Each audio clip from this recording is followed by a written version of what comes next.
Hello there guys. If you saw one of my recent videos, you'll know that I started to work on this Airfix B-17 set, which includes the B-17G and the bomber resupply set. In that video I built the B-17, although I haven't painted it yet, and in this video I'm going to build and paint the resupply set. The kit is a really high quality one, everything seems to go together quite well, so for this video my commentary will be minimal, no cheering at the back please. But I will drop in a couple of facts and some historical photos here and there. In the resupply set we get 5 major components. We get a fuel tanker and a truck to tow it. We get a bomb trolley and a truck to tow it. And we get this small Cushman package car. And in fact that's what I'm starting with. This is the Cushman Model 39, developed in 1943. And about 600 of these were built during World War II for the US military.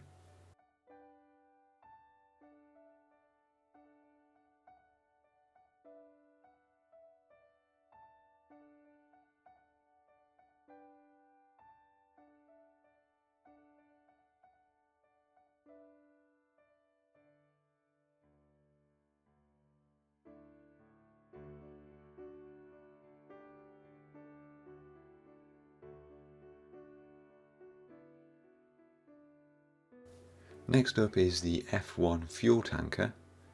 This is a 4,000 gallon tanker used by US forces during World War II and is by far the biggest model in this resupply kit.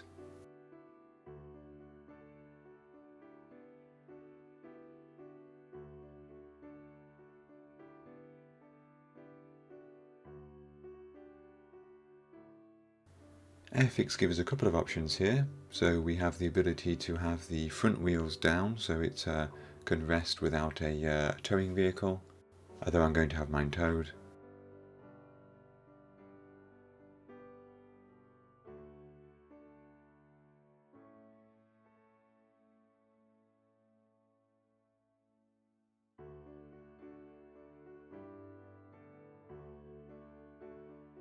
And we have the option of having the rear doors open or closed. And since we get a bit of detail in there with the fuel hoses, I decided to pose those doors open.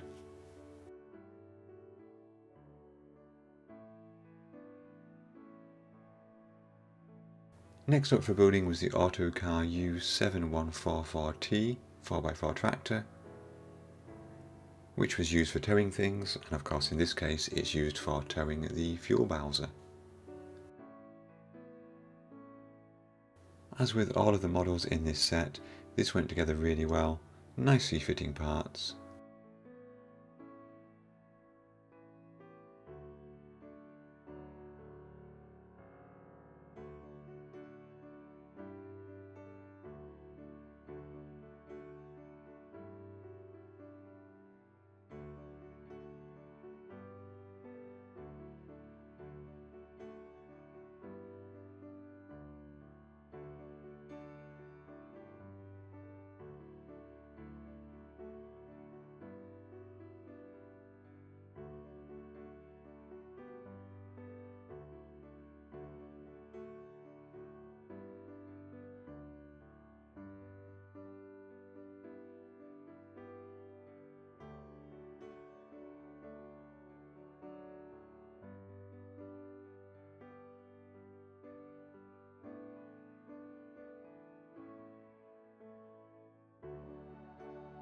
I did leave the clear parts for this and the other vehicles separate for now until things were painted.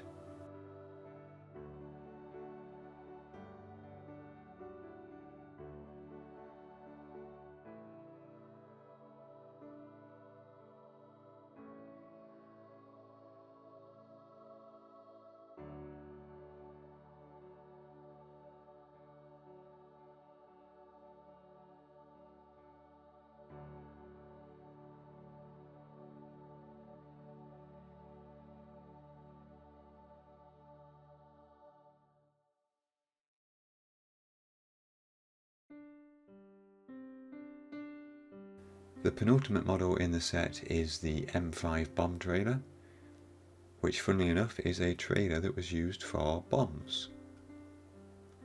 and the set does include a number of bombs in it. And in fact the original B-17 model also includes some bombs.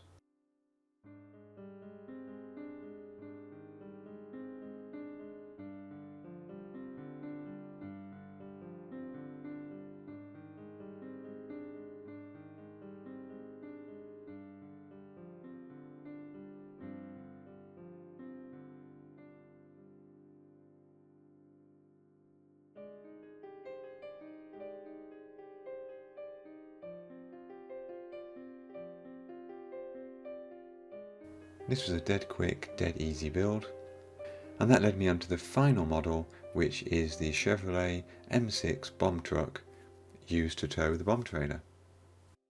And although we only get one bomb trailer in this set, these vehicles could apparently be used to tow up to 5 trailers at once.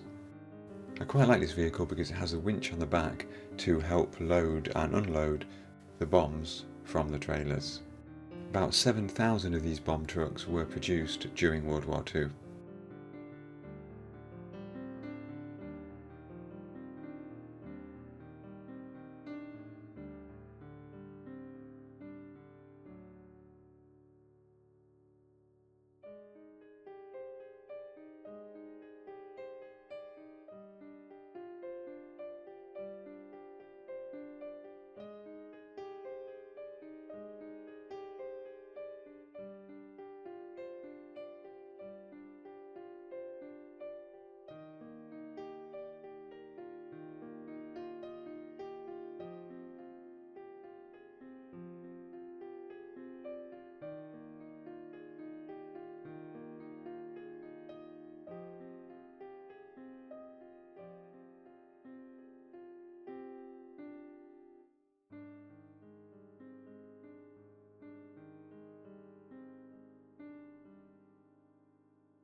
Now, being US vehicles, all of these need to be painted in olive drab, but I didn't want to use the same shade of olive drab for all of them.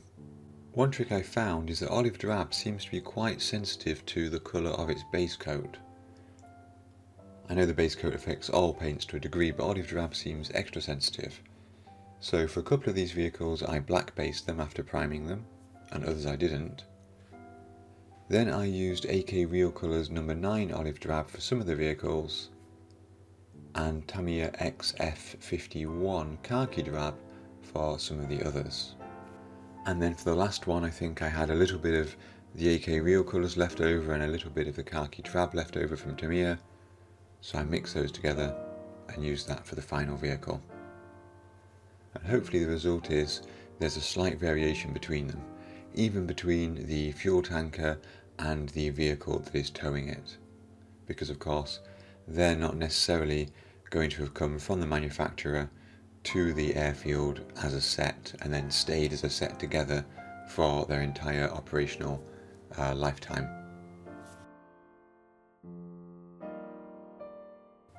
As always, any of the detail painting is done with Vallejo model colour.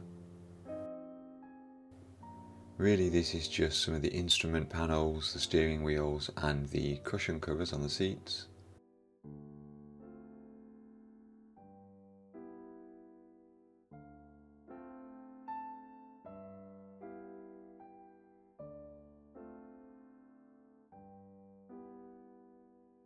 And then as you can see we've got quite a lot of decals to go on. So everything was given a gloss coat and I started work on those.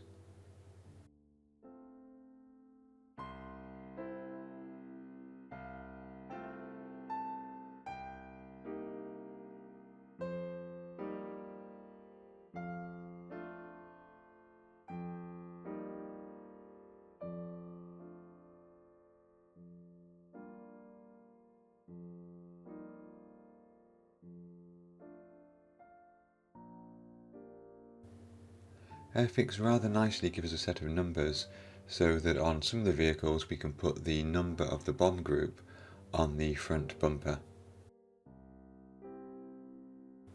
And of course, once those decals were dry a few days later, I gave everything a coat of VMS matte varnish, which really is super matte. It's one of my favourite varnishes, and it just makes everything look that little bit extra authentic. Now, if you ever see any reference photos of these vehicles and the bombs, they are often quite weather beaten. Bombs were stored outside, of course, in general, so I didn't want mine to be super clean and tidy.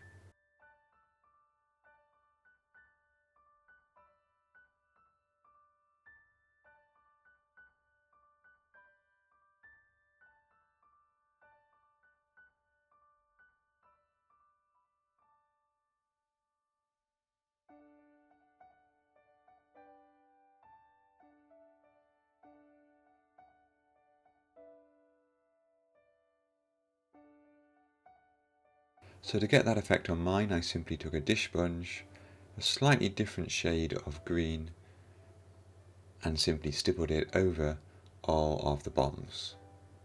This is a chipping effect basically, but at this scale it just really helps break up that even colour on the bomb. And I use the same technique on the bomb trailer, because of course bombs are loaded up here all the time, to give a kind of sort of a chipped effect to these railings. This was done with a lighter version of the olive drab and a German camouflage black-brown to suggest sort of rust spots.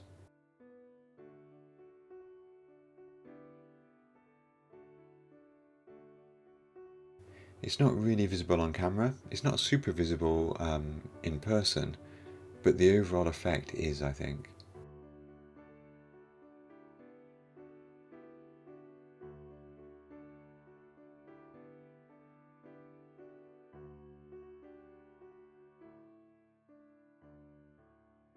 Equally for the fuel tanker, I used another shade of olive drab and just sponged that over the top to give a suggestion of sort of wear and weather-beaten paintwork and so on.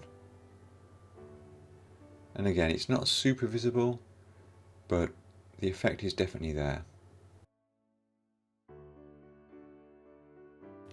At this point as well, I've given everything a light airbrushing from below with a mix of XF52 flat earth and XF19 grey to give a sort of light dust coat, which is quite visible here on the side of this fuel tanker.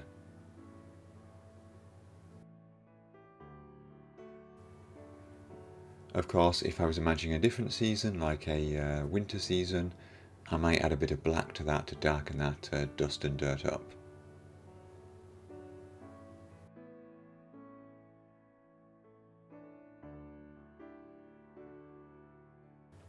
Next up, of course, was a base to put my B-17 and all these vehicles on. Luckily I had this rather large wooden frame available, so I filled it with 2 sheets of 6mm XPS foam. I think with hindsight it might have been better to use a 10mm and a 6mm, as that would have brought it level with the edge of the wood.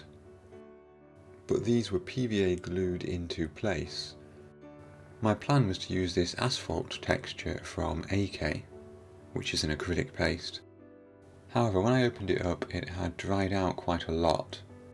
But I'm loath to waste things, so I threw in some water to try to revive it. Being an acrylic paste, that sort of worked, and it became a lot more usable. But I think watering it down in this way did also reduce the texture to a certain extent. That said, without the water, I'm not entirely convinced this would have covered the entire base, because half a tub isn't as much as you might think. This is a heck of a messy process. And you can see here, and as it dries, just how I think that texture has been lost somewhat due to the excess water. Nevertheless, it's not terrible. There are a few sort of marks in there, but generally speaking, it's fairly level. I then use the metal ruler to mark out some squares. These are supposed to represent concrete slabs. As always with things like this, it's best not to have them perpendicular to any of the edges, or indeed at exactly 45 degrees either, so I carefully mark those out, and then carved in a few cracks using my hobby knife.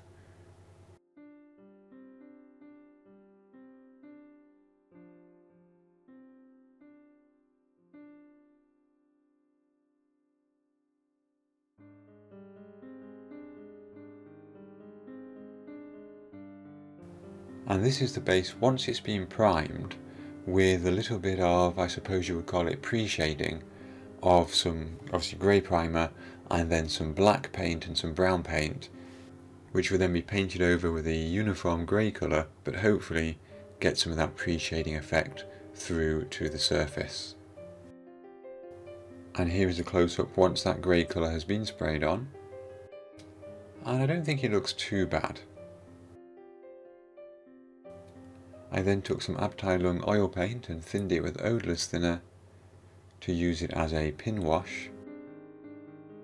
That didn't really work. I think that the acrylic paste is still too porous, especially in the gaps between the slabs, and it tended just to absorb that paint. Nevertheless, I tried to do some filtering on some of the slabs just to make them a slightly different colour. Here we've got sepia oil paint, some buff oil paint, and some neutral grey oil paint.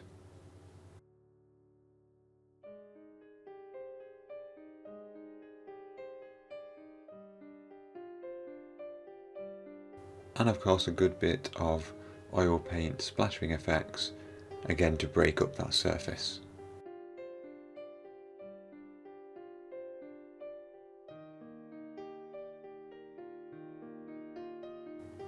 I put a small amount of PVA glue into some of the gaps between the slabs, and then lightly sprinkled on some green scatter. Anything bigger than the scatter looks out of scale at this scale. And although it's not the greatest base in the world, I think it will make a decent base for my B-17 and the supply vehicles. Now my B-17s are not finished yet, so here is the base and the supply vehicles with the old Academy B-17 that I built a long time ago.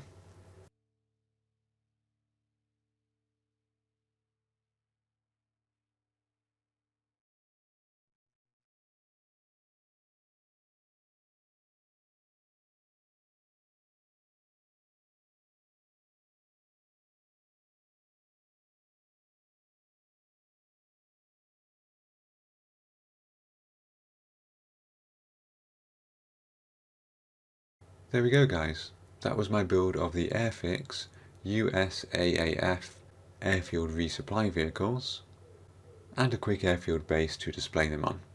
I do of course have both this B-17G and the RAF Fortress 3 in progress.